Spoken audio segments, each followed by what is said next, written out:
Hello everyone, this is Miguel, the Movie Encyclopedia, signing in for a new review. In this episode, I will be reviewing the first Marvel movie with an Asian protagonist, Shang Chi and the Legend of the Ten Rings, starring Simu Liu and Awkwafina. The movie follows Sean, a mid-20s valet driver in San Francisco, played by Simu Liu, who reveals to his best friend Katie, played by Awkwafina, that he's actually, in fact, Shang Chi, the master of unarmed martial arts and son of the most powerful terrorist leader in the world, Wen Wu of the Ten Rings, played by Tony Leung. The two must work with Shang-Chi's sister, played by Menger Zhang, to defeat their father before he unleashes an ancient evil on the entire world. Shang-Chi boasts some of the best martial arts fighting I have ever seen in a modern American action movie in many, many years, mixed with stunning CGI and great costume design. The story is simple but very intriguing, at least enough to capture my intrigue, and the performances are also very good, with Simu Liu as a major standout. The story is pretty much what you can expect from a Marvel movie. A protagonist running from his past must confront it in order to reconcile with his mistakes and save the world. What helps set this movie apart is its visual effects and action, which is deeply rooted in Chinese culture and lore. Shang-Chi represents Marvel's first martial arts movie, and it is a rousing success. The way the film blends actual martial arts performed by the actual actors with stunning CGI is very unique, especially for a Marvel movie.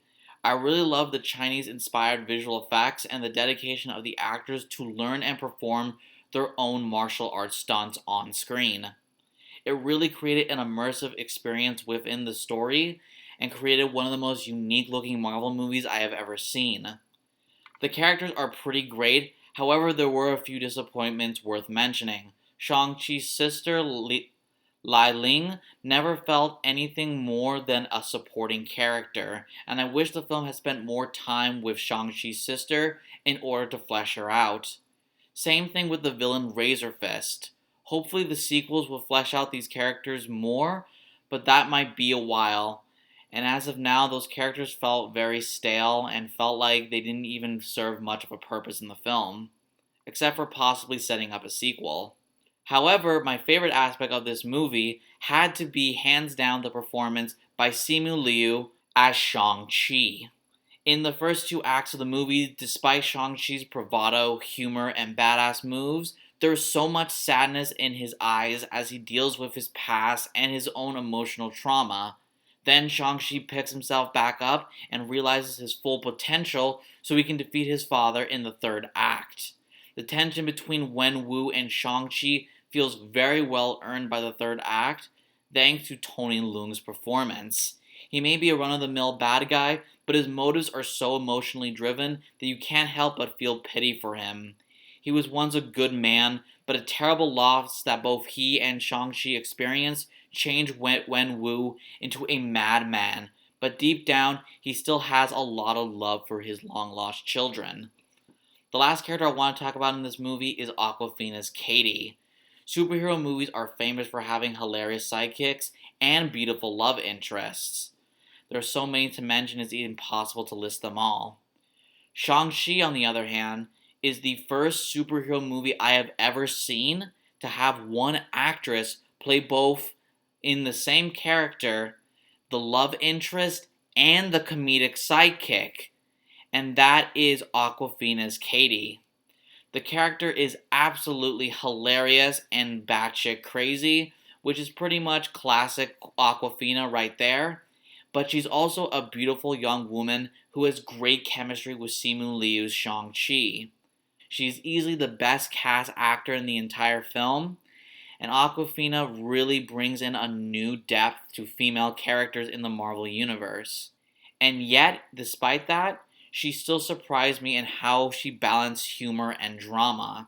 Shang-Chi and the Legend of the Ten Rings is definitely a stronger Marvel solo movie than the likes of Captain Marvel. It's visually more unique with deep roots in Chinese mythology and features stronger performances. However, its story lacks a lot of the originality found in movies like Black Panther and Spider-Man Homecoming. A lot of the story feels like stories that have been tackled in other superhero movies, both inside and outside Marvel Studios. And I just wish that the story had just been a little bit more original, especially given how good the reviews have been for this movie. Luckily, the performances and the incredible visual effects and production design keep this movie from being anything but stale. I'm gonna give Shang-Chi and the Legend of the Ten Rings a 7.5 out of 10 stars. This may not be the best Marvel Studios movie since Avengers Endgame. Hell, it isn't even the best isn't even the best superhero movie of the year.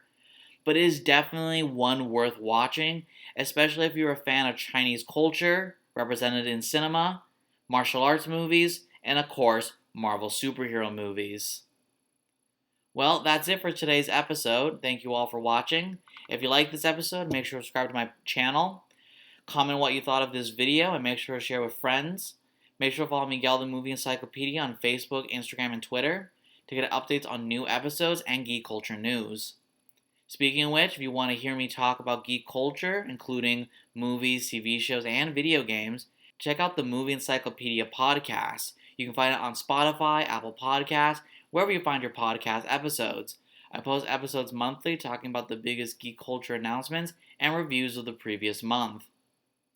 Until next time, thank you for watching and see you then.